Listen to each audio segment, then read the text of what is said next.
Good morning, comic book fans. Welcome back to Comics in 5 Minutes. Fuck ice, I'm your ever-loving host, Shorty, and we're going to look at If Destruction Be Our Lot today. This one's been on my pull since I first saw it. I'm a big fan of Rosenberg, particularly Matthew. This is another Rosenberg involved in this one. I don't know who they are. I've never heard of them before, but I'm sure they're amazing. But genuinely was going to be picking up just because of that. I think every other thing of his I've read, I've really enjoyed. There's not been a single duff note even. Stuff ends up in my best of year list, and stuff that runs for a long time I will keep collecting. So I was kind of intrigued with this one. I like the idea of it, that in a world where humanity apparently is no more, all that's left is the robots we left behind, and our key focus character is going to be an animatronic Abraham Lincoln. And I was like, yeah, okay, this could be fun. And as I was flicking through it, getting a sense of what's going on, reading it, and kind of trying to figure out, in the way I often do with genre fiction, what it's actually about. Because the best genre fiction isn't about what you think it is.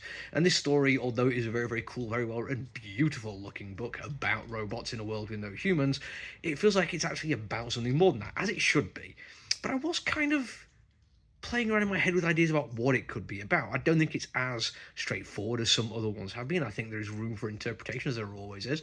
And I think the fact that it's been approached in the way it has means people can and should be taken from what they can. Because my first thought was going to be, well, this looks like it's an example of the world we'll leave behind if the only robots left are ones that we have created and we have taught, and that being the important thing. There is no such thing as true AI. Everything is advanced learning models, and they're trained by humans. We have seen in real time, in our own timeline, things that claim to be AI and spend enough time around people and go full-on fascist. It's not a rare thing. It is ridiculously common because there are terrible, terrible human beings out there. And my thoughts were going to be, yeah, okay, this could be the way we're going. And it looks like that is certainly an aspect of it, although I will say there is no overt statement made along the lines of these are robots who are taught by humans. This is not that kind of story. They are considered within the narrative to be fully autonomous, which also gives the chance to just tell a human story, because you can have these people, these robots, and have them act the way humans would, and you don't ever need to overtly state they're doing it because they were programmed and taught by people. They are just doing what people do, which means very early on we literally see robots using kind of racial slurs against each other. I mean, I'm not going to say racial exactly, but the Abraham Lincoln one gets quite a lot of crap because he was created to look like humans as opposed to be purely functional. He has a decorative aspect to him, and he exists in a way which is there for humanity. There's a couple of other robots he encounters which have similar kind of thing. We have a house servant robot, which is clear they just make food and breakfast for people. A automated self-driving bus, which again only really exists to drive people around, which aren't there anymore. And I feel like there's an argument to be made for these being the most sympathetic characters, the ones that are there to serve humans.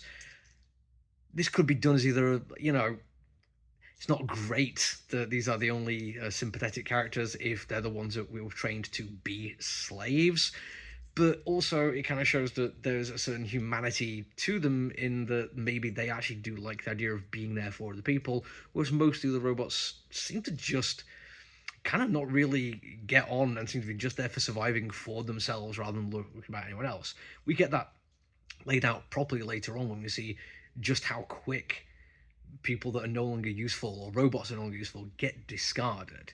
In such an incident, we get our first encounter with the robot police, and oh lord, it is ACAB. Oh, it is very, very ACAB. We get to see writ large that these are automatons trained in certain aspects of behavior. They talk to people in certain ways, and when things don't go their way, they respond with force. When it turns out that there might be something happen which could shift the status quo or change the way people look at the world, they are very quick to deal with it in a very unfathomably evil kind of way of just removing personhood from robots which they would consider people. They take that from them. There's also a whole bunch of actual cool action adventure kind of plot. The writing is superb.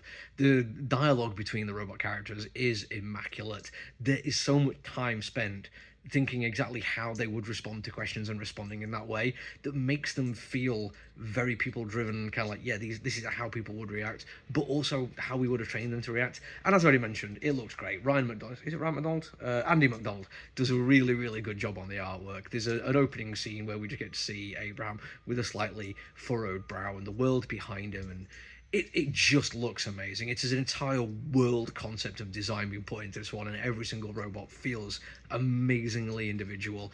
Can't wait for more. I'm really glad I put it on my pull list, and I really hope a lot of other people give this one a shot, because I have thoroughly enjoyed it. That's it for now, though. Until I see you all again, we'll catch you soon, everyone. Stay safe. Bye!